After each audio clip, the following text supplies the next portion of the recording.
ചരിത്രത്തിന്റെ ഇടനാഴികളിൽ നമ്മൾ കണ്ടുമുട്ടിയിട്ടുള്ളത് യുദ്ധങ്ങൾ നയിച്ച രാജാക്കന്മാരെയും സാമ്രാജ്യങ്ങൾ കെട്ടിപ്പടുത്ത ചക്രവർത്തിമാരെയും ലോകത്തെ മാറ്റിമറിച്ച ശാസ്ത്രജ്ഞന്മാരെയുമാണ്. എന്നാൽ ചിലപ്പോഴൊക്കെ ഈ മഹാരഥന്മാരുടെ എല്ലാം ഇടയിൽ തീർത്തും വ്യത്യസ്തമായ കഴിവുകൾ കൊണ്ട് ചരിത്രത്തിൽ ഇടം പിടിച്ച് ചിലരുണ്ട്. വാളുകൊണ്ടോ തൂലിക കൊണ്ടോ അല്ല, മറിച്ച് തന്റെ ബുദ്ധികൊണ്ടും വാക്ചാതുരികൊണ്ടും മാത്രം ഒരു രാജ്യത്തെ മുഴുവൻ കബളിപ്പിച്ച ഒരാൾ. ഇന്ത്യയുടെ അഭിമാനസ്തംഭങ്ങളായ താജ്മഹലും ചെങ്കോട്ടയും രാഷ്ട്രപതി ഭവനും എന്തിന് പാർലമെന്റ് മന്ദിരം പോലും വിൽക്കാൻ ശ്രമിച്ച ഒരാളെക്കുറിച്ച് കേട്ടിട്ടുണ്ടോ? അങ്ങനെ ഒരാൾ ജീവിച്ചിരുന്നു. നൂറ്റാണ്ടിന്റെ ഏറ്റവും വലിയ തട്ടിപ്പുകാരൻ എന്ന് ലോകം വിളിച്ച, നിയമത്തിന്റെ കണ്ണുവെട്ടിച്ച് ജീവിതകാലം മുഴുവൻ ഒരു നിഴലുപോലെ സഞ്ചരിച്ച ആ മനുഷ്യന്റെ കഥയാണിത്. നട്വല്ലാൽ എന്ന മിഥിലേഷ് കുമാർ ശ്രീവാസ്തവയുടെ കഥ. 1912 ബീഹാറിലെ സീവാൻ ജില്ലയിലുള്ള ബംഗ്ര എന്ന ഗ്രാമത്തിലാണ് മിഥിലേഷ് കുമാർ ശ്രീവാസ്തവയുടെ ജനനം. ഒരു സാധാരണ കുടുംബം. അച്ഛൻ ഒരു സ്റ്റേഷൻ മാസ്റ്ററായിരുന്നു. ചെറുപ്പത്തിൽ ശരാശരിയിലൊതുങ്ങുന്ന ഒരു വിദ്യാർത്ഥിയായിരുന്നു മിഥിലേഷ്. എന്നാൽ കണക്കിൽ അവനുണ്ടായിരുന്ന കഴിവ് അധ്യാപകരെപ്പോലും അത്ഭുതപ്പെടുത്തി. അതിലുപരി ആളുകളുടെ കൈയക്ഷരം തന്മയത്വത്തോടെ പകർത്താൻ അവനൊരു പ്രത്യേക കഴിവുണ്ടായിരുന്നു. അതായിരുന്നു പിന്നീട് ഇന്ത്യ കണ്ട ഏറ്റവും വലിയ കള്ളയൊപ്പുകളുടെ ആശാനായി അവനെ മാറ്റിയത്. അവന്റെ ഉള്ളിലെ തട്ടിപ്പുകാരൻ ആദ്യമായി പുറത്തുചാടിയത് വളരെ നിസ്സാരമെന്ന് തോന്നുന്ന ഒരു സംഭവത്തിലൂടെയായിരുന്നു. പഠനത്തിൽ പിന്നോട്ടു പോയതിന് അച്ഛനവനെ ഒരുപാട് ശകാരിച്ചു. അപമാനിതനായ മിഥിലേഷ് വീട്ടിൽ നിന്ന് ഒളിച്ചോടി നേരെ പോയത് കൽക്കട്ടയിലേക്കായിരുന്നു. അവിടെ ഒരു വ്യാപാരിയുടെ കീഴിൽ ജോലിക്ക് നിന്നു. ആ സമയത്താണ് അവൻ തന്റെ യഥാർത്ഥ കഴിവ് തിരിച്ചറിയുന്നത്. ഒരു ദിവസം അയൽക്കാരൻ ബാങ്കിൽ പണം ഡെപ്പോസിറ്റ് ചെയ്യാനായി മിഥിലേഷിനെ ഏൽപ്പിച്ചു. ആ ഡെപ്പോസിറ്റ് സ്ലിപ്പിലെ ഒപ്പ് അവൻ ശ്രദ്ധിച്ചു. വെറുമൊരു കൗതുകത്തിന് അവൻ ആ ഒപ്പ് അനുകരിക്കാൻ ശ്രമിച്ചു. പലതവണ ആവർത്തിച്ചപ്പോൾ ഒറിജിനലിനെ വെല്ലുന്ന രീതിയിൽ ആ ഒപ്പ് അവന്റെ വിരൽത്തുമ്പിൽ വഴങ്ങി. പിന്നീടവൻ ചെയ്തത് ആരെയും ഞെട്ടിക്കുന്നതായിരുന്നു. അയൽക്കാരന്റെ അക്കൗണ്ടിൽ നിന്ന് പണം പിൻവലിക്കാനുള്ള ഫോം എടുത്ത് അതിൽ അദ്ദേഹത്തിന്റെ ഒപ്പ് വ്യാജമായി ഇട്ട് 1000 രൂപ പിൻവലിച്ചു. അന്നത്തെ കാലത്ത് 1000 രൂപയെന്നാൽ ഇന്നത്തെ ലക്ഷങ്ങൾക്ക് തുല്യമാണ്. ഒരു സംശയത്തിനും ഇട നൽകാതെ പണം കൈപ്പറ്റി പുറത്തിറങ്ങിയപ്പോൾ മിഥിലേഷിന് മനസ്സിലായി തനിക്ക് പോകേണ്ട വഴി ഇതാണെന്ന്. അധ്വാനിച്ചുണ്ടാക്കുന്നതിനേക്കാൾ എത്രയോ എളുപ്പമാണ് ബുദ്ധി ഉപയോഗിച്ച് പണം തട്ടിയെടുക്കുന്നതെന്ന് അവൻ തിരിച്ചറിഞ്ഞു. അതൊരു തുടക്കം മാത്രമായിരുന്നു. ഇന്ത്യയുടെ കുറ്റാന്വേഷണ ചരിത്രത്തിലെ ഏറ്റവും വലിയ അധ്യായത്തിന്റെ തുടക്കം. കൽക്കട്ടയിലെ ജീവിതം അവനെ പലതും പഠിപ്പിച്ചു. വലിയ വ്യവസായികളെയും സമൂഹത്തിലെ ഉന്നതരെയും അവൻ നിരീക്ഷിച്ചു. അവരുടെ സംസാരരീതി, പെരുമാറ്റം, വസ്ത്രധാരണം എല്ലാം അവൻ തന്നിലേക്ക് ആവാഹിച്ചു. സാധാരണക്കാരെ കബളിപ്പിക്കുന്നതിനേക്കാൾ സമൂഹത്തിലെ ഉന്നതരെയാണ് തനിക്ക് എളുപ്പത്തിൽ വീഴ്ത്താൻ കഴിയുകയെന്ന് അവൻ മനസ്സിലാക്കി. കാരണം അവർക്ക് നഷ്ടപ്പെടുന്ന പണം ചെറുതായിരിക്കും, പക്ഷേ അതിന്റെ പേരിലുണ്ടാകുന്ന മാനഹാനി വളരെ വലുതായിരിക്കും. അതുകൊണ്ടുതന്നെ പലരും പരാതിപ്പെടാൻ മടിക്കും. ഈ ചിന്ത അവനെ കൂടുതൽ അപകടകാരിയാക്കി. ഇക്കാലയളവിൽ അവൻ പല പേരുകളും സ്വീകരിച്ചു. ഓരോ തട്ടിപ്പിനും ഓരോ പേര്, ഓരോ വേഷം. 50-ലധികം പേരുകൾ അവനുണ്ടായിരുന്നുവെന്നാണ് പോലീസ് രേഖകൾ പറയുന്നത്. ഒടുവിൽ അവൻ തന്റെ മാസ്റ്റർ പീസ് പേര് കണ്ടെത്തി: നട്വല്ലാൽ. ഗുജറാത്തിലെ ഒരു പ്രശസ്തനായ തട്ടിപ്പുകാരനായിരുന്നു നട്വല്ലാൽ ഷാ. അദ്ദേഹത്തിന്റെ പേര് മിഥിലേഷ് കടമെടുത്തു. അതോടെ മിഥിലേഷ് കുമാർ ശ്രീവാസ്തവ എന്ന ഗ്രാമീണൻ മരിക്കുകയും നട്വല്ലാൽ എന്ന ഇതിഹാസ തട്ടിപ്പുകാരൻ ജനിക്കുകയും ചെയ്തു. നട്വല്ലാലിന്റെ ആദ്യത്തെ വലിയ ഇരകൾ കൽക്കട്ടയിലെ വൻകിട ജ്വല്ലറി ഉടമകളായിരുന്നു. ഒരു ദിവസം വില കൂടിയ വാച്ചുകൾ വിൽക്കുന്ന ഒരു കടയിലേക്ക് വളരെ ആധുനികമായി വസ്ത്രം ധരിച്ച ഒരാൾ കയറി വന്നു. കയ്യിലൊരു ബ്രീഫ് കേസുണ്ട്. ഒറ്റനോട്ടത്തിൽ വലിയൊരു വ്യവസായിയാണെന്ന് തോന്നും. അയാൾ കടയിലെ ഏറ്റവും വില കൂടിയ വാച്ചുകൾ കാണാൻ ആവശ്യപ്പെട്ടു. ഓരോ വാച്ചും കയ്യിലെടുത്ത് പരിശോധിച്ച ശേഷം 1,00,000 രൂപ വില വരുന്ന ഒരു പെട്ടി വാച്ചുകൾ തനിക്ക് വേണമെന്ന് പറഞ്ഞു. അതിനുശേഷം പണം നൽകാനായി ഒരു ചെക്ക് ബുക്ക് പുറത്തെടുത്തു. വളരെ സ്വാഭാവികമായി അയാൾ അതിൽ ഒപ്പിട്ട് കടയുടമയ്ക്ക് നൽകി. ചെക്കു കണ്ട കടയുടമ ഒന്ന് ഞെട്ടി. അക്കാലത്തെ പ്രമുഖ വ്യവസായിയായ ധീരുഭായ് അംബാനിയുടെ ചെക്കായിരുന്നു അത്. ഒപ്പുകണ്ടാൽ ഒരു സംശയവും തോന്നില്ല, അത്രയ്ക്കും നിഗൂഢമായിരുന്നു അത്. എങ്കിലും 1,00,000 രൂപയുടെ ഇടപാടായതുകൊണ്ട് കടയുടമയ്ക്ക് ചെറിയൊരു സംശയം. അദ്ദേഹം പറഞ്ഞു, സർ, ചെക്ക് ക്ലിയറായതിനു ശേഷം വാച്ചുകൾ കൊണ്ടുപോകാം. ഇത് കേട്ട നട്വല്ലാൽ ചെറുതായിട്ടൊന്ന് പുഞ്ചിരിച്ചു. അതിനെന്താ, നിങ്ങൾ ചെക്ക് ബാങ്കിൽ കൊടുത്ത് ക്ലിയർ ചെയ്തു വരൂ, ഞാനിവിടെ ഇരിക്കാം. ഈ മറുപടിയിൽ കടയുടമയുടെ സംശയം പാതിയും തീർന്നു. കാരണം കള്ളനാണെങ്കിൽ അവിടെ കാത്തിരിക്കില്ലല്ലോ. കടയുടമ ചെക്കുമായി ബാങ്കിലേക്ക് പോയി. ഏകദേശം അരമണിക്കൂർ കഴിഞ്ഞു അദ്ദേഹം തിരിച്ചെത്തി. ചെക്ക് ഒറിജിനലാണ്. അക്കൗണ്ടിൽ പണവുമുണ്ട്. സന്തോഷത്തോടെ തിരിച്ചെത്തിയ കടയുടമ കാണുന്നത് നട്വല്ലാലിനെയാണ്. എന്നാൽ നട്വല്ലാലിന്റെ കയ്യിൽ മറ്റൊരു ബ്രീഫ് കേസുണ്ട്. നട്വല്ലാൽ പറഞ്ഞു, ക്ഷമിക്കണം, എനിക്കൊരു അർജന്റ് മീറ്റിംഗിന് പോകാനുണ്ട്. എന്റെ സെക്രട്ടറി ഇപ്പോൾ വരും. അവന്റെ കയ്യിൽ വാച്ചുകൾ കൊടുത്താൽ മതി. അതും പറഞ്ഞ് തന്റെ കയ്യിലുണ്ടായിരുന്ന ബ്രീഫ് കേസ് അവിടെ വെച്ചിട്ട് അയാൾ പുറത്തേക്ക് പോയി. കടയുടമയ്ക്ക് പൂർണ്ണ വിശ്വാസമായി. കാരണം 1,00,000 രൂപയുടെ വാച്ചിന് പകരമായി അയാൾ തന്റെ ബ്രീഫ് കേസ് അവിടെ വെച്ചിട്ടാണ് പോയത്. അതിൽ വിലപിടിപ്പുള്ള എന്തെങ്കിലും ഉണ്ടാകുമെന്ന് അയാൾ ഉറപ്പിച്ചു. മണിക്കൂറുകൾ കഴിഞ്ഞിട്ടും സെക്രട്ടറിയെ കാണാതായപ്പോൾ അയാൾ ബ്രീഫ് കേസ് തുറന്നു നോക്കി. അതിനകത്ത് കല്ലും കടലാസുകളും മാത്രമായിരുന്നു.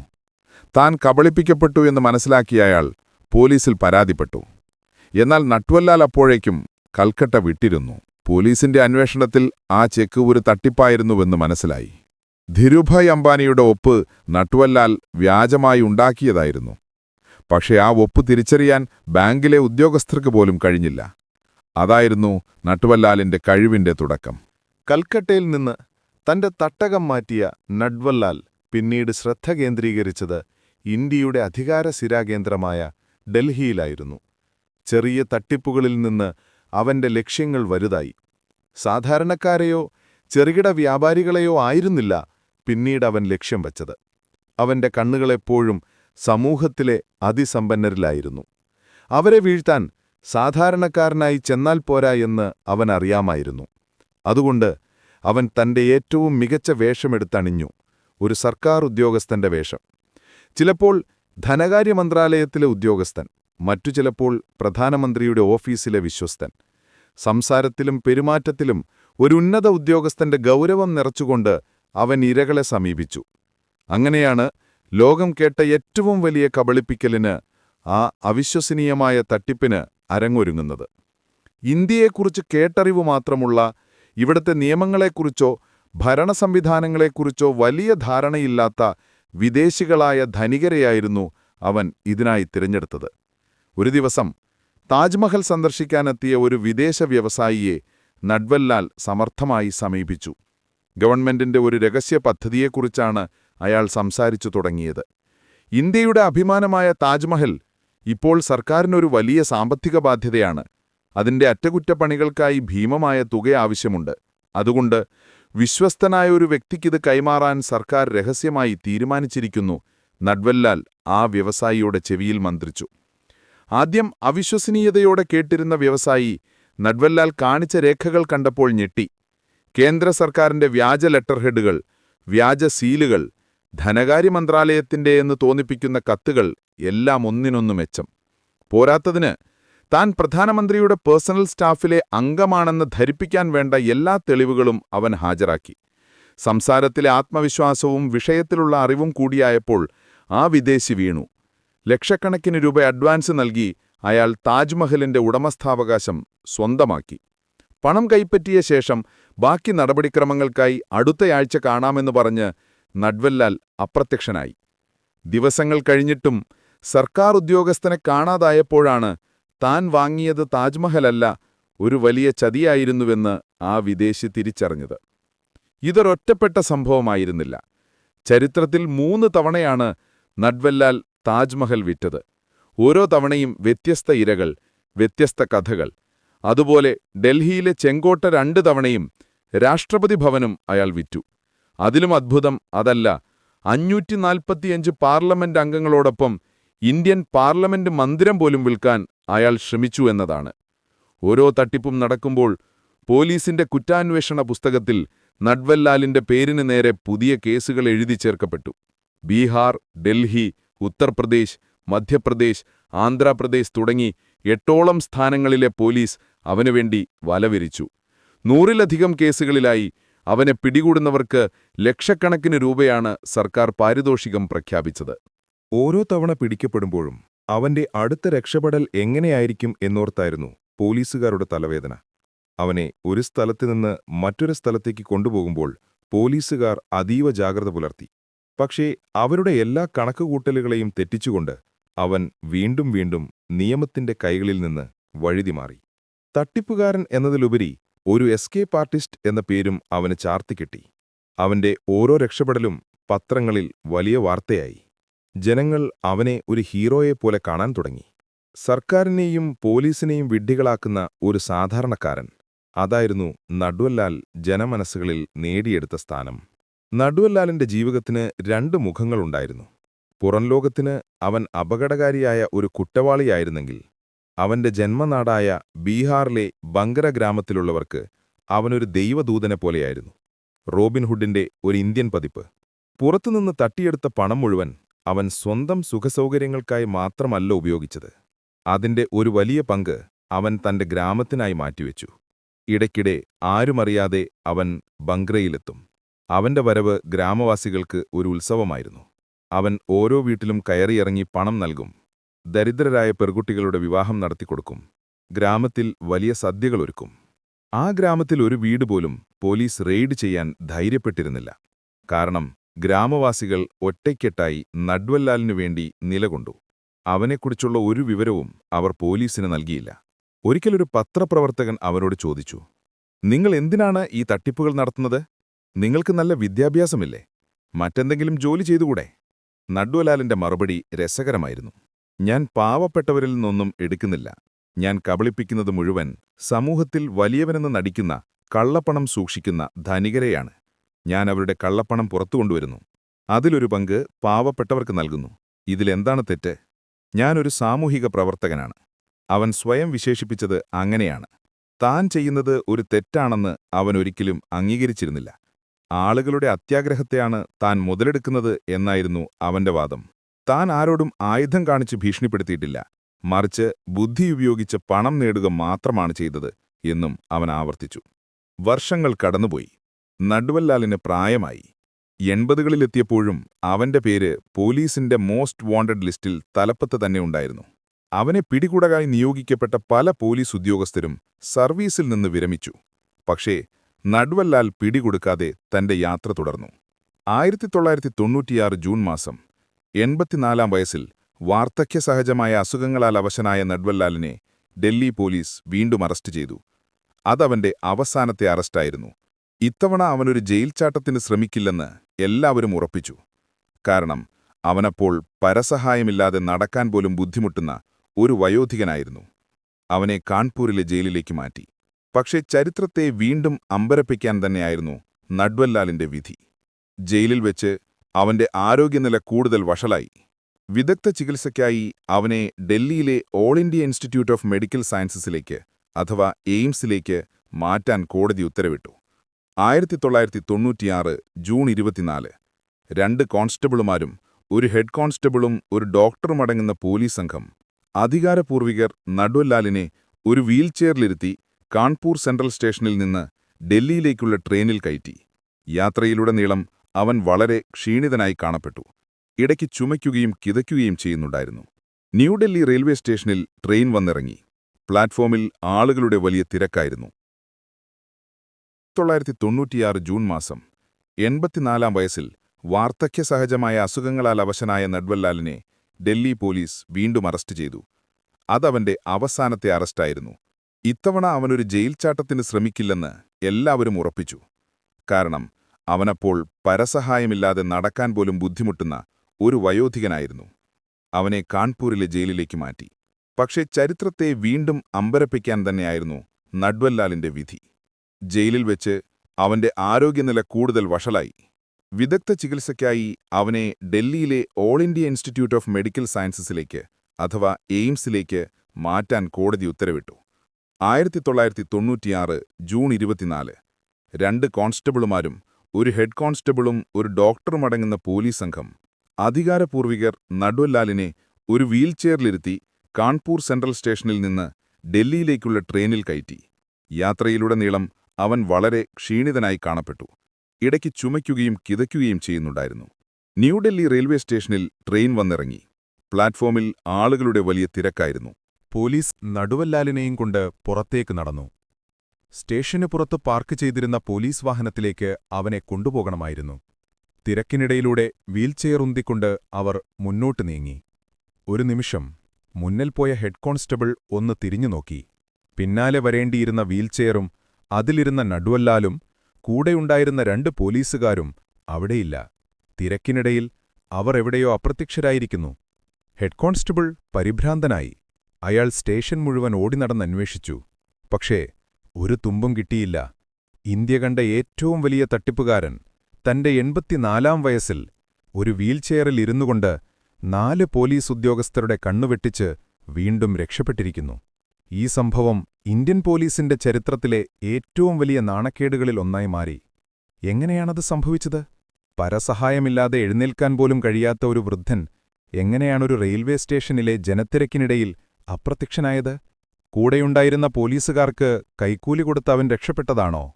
അതോ പുറത്ത് അവനെ സഹായിക്കാൻ ആരെങ്കിലും കാത്തുനിന്നിരുന്നോ? ആ ചോദ്യങ്ങൾക്ക് ഇന്നും വ്യക്തമായൊരുത്തരമില്ല. അതായിരുന്നു നട്വല്ലാലിന്റെ അവസാനത്തെ ജയിൽ ചാട്ടം. അതിനുശേഷം ആരും അവനെ കണ്ടിട്ടില്ല. അവൻ എങ്ങോട്ട് പോയെന്നോ അവൻ എന്തുപറ്റിയെന്നോ ആർക്കും അറിയില്ല. നട്വല്ലാൽ എന്ന ഇതിഹാസം ഒരു പുക പോലെ വായുവിൽ അലിഞ്ഞുപോയി. നട്വല്ലാലിന്റെ തിരോധാനത്തിനുശേഷം വർഷങ്ങൾ കടന്നുപോയി. പോലീസിന്റെ ഫയലുകളിൽ അവന്റെ കേസുകൾ പൊടിപിടിച്ചു കിടന്നു. മിക്കവാറും അവൻ മരിച്ചിട്ടുണ്ടാകാം എന്ന് പലരും കരുതി.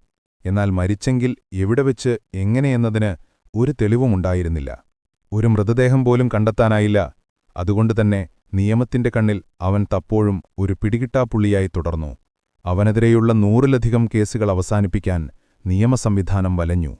ഒരു മനുഷ്യൻ ജീവിച്ചിരിക്കുമ്പോൾ മാത്രമല്ല മരണശേഷവും ഒരു രാജ്യത്തെ നിയമവ്യവസ്ഥയെ എങ്ങനെ കബളിപ്പിക്കാമെന്നതിന്റെ ഉത്തമ ഉദാഹരണമായി നട്വല്ലാൽ മാറുകയായിരുന്നു. വർഷങ്ങൾക്കിപ്പുറം 2009-ൽ തീർത്തും അപ്രതീക്ഷിതമായി നട്വല്ലാലിന്റെ പേര് വീണ്ടും വാർത്തകളിൽ നിറഞ്ഞു. ഇത്തവണ അത് അവന്റെ മരണവാർത്തയായിരുന്നു. നട്വല്ലാലിന്റെ അഭിഭാഷകൻ കോടതിയിലൊരു ഹർജി സമർപ്പിച്ചു. തന്റെ കക്ഷി മരിച്ചുവെന്നും അതുകൊണ്ട് അയാൾക്കെതിരെയുള്ള എല്ലാ കേസുകളും അവസാനിപ്പിക്കണമെന്നുമായിരുന്നു ഹർജിയിലെ ആവശ്യം. പക്ഷെ കഥ അവിടെ തീർന്നില്ല. ആ ഹർജിയിലാണ് നട്വല്ലാലിന്റെ ജീവിതത്തിലെ അവസാനത്തെയും ഏറ്റവും വലിയ ദുരൂഹതയും ഒളിഞ്ഞിരുന്നത്. അഭിഭാഷകന്റെ വാദമനുസരിച്ച് നട്വല്ലാൽ മരിച്ചത് 1996-ലായിരുന്നു. അതായത് ന്യൂഡൽഹി റെയിൽവേ സ്റ്റേഷനിൽ നിന്ന് രക്ഷപ്പെട്ടതിന് തൊട്ടുപിന്നാലെ. അപ്പോൾ ഒരു ചോദ്യം ഉയർന്നുവരുന്നു. 1996-ൽ മരിച്ച ഒരാളുടെ മരണവാർത്ത അറിയിക്കാൻ അഭിഭാഷകൻ എന്തിനാണ് 13 വർഷം കാത്തിരുന്നത്? അതിനദ്ദേഹം പറഞ്ഞ കാരണം വിചിത്രമായിരുന്നു. നട്വല്ലാൽ തന്നോട് രഹസ്യമായി ആവശ്യപ്പെട്ടിരുന്നുവത്രേ, താൻ മരിച്ചു വർഷങ്ങൾക്ക് ശേഷം മാത്രമേ ഈ വിവരം പുറത്തുവിടാവൂ എന്ന്. മരിച്ച് 13 വർഷം കഴിഞ്ഞ് തനിക്കെതിരെയുള്ള കേസുകൾ ഒഴിവാക്കാൻ നട്വല്ലാൽ നടത്തിയ അവസാനത്തെ തന്ത്രമായിരുന്നു അത്. ആർക്കുമറിയില്ല. എന്നാൽ കഥയിൽ മറ്റൊരു ട്വിസ്റ്റ് കൂടി വരാനിരിക്കുന്നതേ ഉണ്ടായിരുന്നുള്ളൂ. അഭിഭാഷകൻ കോടതിയിൽ ഈ വാദമുന്നയിച്ച അതേ വർഷം നട്വല്ലാലിന്റെ സഹോദരൻ ഗംഗാപ്രസാദ് ശ്രീവാസ്തവ മാധ്യമങ്ങൾക്കു മുന്നിൽ മറ്റൊരു അവകാശവാദവുമായി എത്തി. അദ്ദേഹം പറഞ്ഞത് നട്വല്ലാൽ മരിച്ചത് 2009 ജൂലൈ 25-നാണെന്നാണ്. തന്റെ 97-ാം വയസ്സിൽ റാഞ്ചിയിലുള്ള വസതിയിൽ വെച്ച് മരിച്ചുവെന്നും താനാണ് അദ്ദേഹത്തിന്റെ അന്ത്യകർമ്മങ്ങൾ നടത്തിയതെന്നും സഹോദരൻ തറച്ചു പറഞ്ഞു. ഇതോടെ കാര്യങ്ങൾ കൂടുതൽ സങ്കീർണമായി. ഒരേ മനുഷ്യന് 2 മരണത്തീയതികൾ. ഒന്ന് 1996, മറ്റൊന്ന് 2009. ഏതാണ് ശരി? അഭിഭാഷകൻ പറയുന്നതാണോ അതോ സഹോദരൻ പറയുന്നതാണോ സത്യം? 1996-ൽ രക്ഷപ്പെട്ടതിനുശേഷം നട്വല്ലാൽ എവിടെയായിരുന്നു? അവൻ ശരിക്കും അപ്പോൾ തന്നെ മരിച്ചോ? അതോ സഹോദരൻ പറയുന്നതുപോലെ അടുത്ത 13 വർഷം കൂടി അവൻ എവിടെയോ ഒളിവിൽ ജീവിച്ച് തന്റെ 97-ാം വയസ്സിൽ വാർദ്ധക്യസഹജമായ അസുഖങ്ങളാൽ സമാധാനപരമായി മരണത്തിന് കീഴടങ്ങിയോ? ഒരുപക്ഷേ സഹോദരന്റെ വാദം കള്ളമായിരിക്കാം. തന്റെ സഹോദരനെതിരെയുള്ള കേസുകൾ ഒഴിവാക്കാൻ അയാൾ മെനഞ്ഞൊരു കഥ. അല്ലെങ്കിൽ അഭിഭാഷകൻ പറയുന്നത് കള്ളമായിരിക്കാം. അതുമല്ലെങ്കിൽ ഇരുവരും പറയുന്നത് കള്ളമായിരിക്കാം. നട്വല്ലാൽ ഒരുപക്ഷേ 2009-ന് ശേഷവും എവിടെയെങ്കിലും ജീവിച്ചിരിപ്പുണ്ടാവാം. അവന്റെ പേരിന്ന് ഇന്ത്യയിൽ ഒരു ശൈലിയായി മാറിയിരിക്കുന്നു. വലിയൊരു കള്ളം പറയുന്നയാളെയോ സമർത്ഥമായി ആളെ പറ്റിക്കുന്നയാളെയോ നമ്മൾ തമാശയായി വലിയ നട്വല്ലാൽ എന്ന് വിളിക്കാറുണ്ട്. അവന്റെ ജീവിതം സിനിമകൾക്ക് പോലും പ്രചോദനമായി. 1979-ൽ പുറത്തിറങ്ങിയ അമിതാഭ് ബച്ചൻ നായകനായ മിസ്റ്റർ നട്വല്ലാൽ എന്ന സിനിമ അവന്റെ കഥയെ ആസ്പദമാക്കിയുള്ളതായിരുന്നു. ആ സിനിമയിലൂടെ നട്വല്ലാലിന്റെ ഇതിഹാസം ഇന്ത്യയിലെ സാധാരണക്കാരുടെ ഇടയിലേക്ക് കൂടുതൽ ആഴത്തിൽ വേരൂന്നി. പിന്നീട് 2014-ൽ രാജാ നഡ്ഡുല്ലാൽ എന്ന പേരിൽ മറ്റൊരു സിനിമയും പുറത്തിറങ്ങി. അവന്റെ കഥകൾ ഇന്നും എഴുത്തുകാർക്കും സിനിമക്കാർക്കും ഒരുപോലെ പ്രചോദനമാണ്. തന്റെ ജന്മനാടായ ബംഗ്രയിൽ നഡ്ഡുല്ലാലിന്റെ പ്രതിമ സ്ഥാപിക്കാൻ ഒരുകാലത്ത് ഗ്രാമവാസികൾ തീരുമാനിച്ചിരുന്നു. പോലീസും നിയമസംവിധാനവും വേട്ടയാടിയ ഒരു കുറ്റവാളിക്ക് അവന്റെ നാട്ടുകാർ ഒരു സ്മാരകം പണിയാൻ ആഗ്രഹിച്ചു എന്നത് അവന്റെ ജീവിതത്തിലെ വൈരുദ്ധ്യങ്ങളുടെ ഏറ്റവും വലിയ ഉദാഹരണമാണ്. പുറം ലോകത്തിനവൻ തട്ടിപ്പുകാരനായിരുന്നപ്പോൾ അവർക്കവൻ തങ്ങളെ സഹായിച്ച ദൈവമായിരുന്നു. ഈ രണ്ടിലുമുണ്ട് ശരിയുടെ അംശങ്ങൾ. അവന്റെ പ്രവൃത്തികളെ ഒരു തരത്തിലും ന്യായീകരിക്കാൻ കഴിയില്ല. അവന്റെ തട്ടിപ്പുകൾക്കിരയായവർക്ക് അവരുടെ പണം മാത്രമല്ല, വിശ്വാസം കൂടിയാണ് നഷ്ടമായത്. എന്നാൽ അതേസമയം അവന്റെ സഹായം കൊണ്ട് ജീവിതം കരകയറിയ ഒരുപാട് പാവപ്പെട്ടവരുമുണ്ടായിരുന്നു എന്നതും ഒരു യാഥാർത്ഥ്യമാണ്. അവസാനമായി, നഡ്ഡുല്ലാൽ ആരായിരുന്നു എന്ന ചോദ്യം അവശേഷിക്കുന്നു. ഒരു നിയമവിദഗ്ധന്റെ ബുദ്ധിയും ഒരു നടന്റെ അഭിനയശേഷിയും ഒരു കൗൺസിലറുടെ വാക്ചാതുര്യവും ഒത്തുചേർന്ന ഒരു വിചിത്ര പ്രതിഭാസം. അവന്റെ കഴിവുകൾ ശരിയായ വഴിക്ക് ഉപയോഗിച്ചിരുന്നെങ്കിൽ ഒരുപക്ഷെ അവൻ രാജ്യത്തെ ഏറ്റവും മികച്ച അഭിഭാഷകനോ വ്യവസായിയോ എന്തിനൊരു രാഷ്ട്രീയ നേതാവ് പോലുമായി മാറുമായിരുന്നു. പക്ഷേ അവൻ തെരഞ്ഞെടുത്തത് കുറുക്കുവഴികളായിരുന്നു. എളുപ്പത്തിൽ പണമുണ്ടാക്കാനും അതിലുപരി വ്യവസ്ഥിതിയെ വെല്ലുവിളിക്കാനുമുള്ള ഒരു മാർഗം. അവന്റെ ജീവിതം നമ്മോട് പറയുന്നത് ഒരു കുറ്റവാളിയുടെ കഥ മാത്രമല്ല, അത്യാഗ്രഹത്തിന്റെയും നിഷ്കളങ്കതയുടെയും അധികാരത്തിന്റെയും നിയമത്തിന്റെയും കൂടി കഥയാണ്. ഒരാൾക്കൊരു രാജ്യത്തെ മുഴുവൻ കബളിപ്പിക്കാൻ കഴിയുമെങ്കിൽ ആ കബളിപ്പിക്കലിന് കാരണം ആ ഒരാളുടെ കഴിവ് മാത്രമല്ല, ആ രാജ്യത്തിന്റെ അല്ലെങ്കിൽ അവിടുത്തെ ജനങ്ങളുടെ ഏതെങ്കിലും തരത്തിലുള്ള ബലഹീനത കൂടിയാണ്. നഡ്ഡുല്ലാൽ എന്ന മിഥിലേഷ് കുമാർ ശ്രീവാസ്തവയുടെ ജീവിതം ചരിത്രത്തിൽ അടയാളപ്പെടുത്തുന്നത് ആ വലിയ പാഠമാണ്. ചരിത്രത്തിന്റെ താളുകളിൽ കുറ്റവാളികളുടെ പട്ടികയിലും നാടോടിക്കഥകളിലെ നായകന്മാരുടെ ഇടയിലും ഒരുപോലെ ഇടം പിടിച്ച നഡ്ഡുല്ലാൽ ഒരുപക്ഷേ അയാൾ വിട്ടത് താജ്മഹലോ ചെങ്കോട്ടയോ ആയിരുന്നില്ല, മറിച്ച് മനുഷ്യന്റെ അടങ്ങാത്ത അത്യാഗ്രഹത്തെയും എളുപ്പത്തിൽ വിശ്വസിക്കുന്ന നിഷ്കളങ്കതയുമായിരുന്നു. ബുദ്ധികൊണ്ടൊരു സാമ്രാജ്യം കെട്ടിപ്പടുക്കാമായിരുന്നിട്ടും അതുകൊണ്ടൊരു വ്യാജലോകം മാത്രം സൃഷ്ടിച്ച് ഒടുവിൽ ഒരു നിഴൽ പോലെ അതിൽ അലിഞ്ഞു ചേർന്ന ആ മനുഷ്യന്റെ ഓർമ്മകൾക്കു മുന്നിൽ നമസ്കാരം.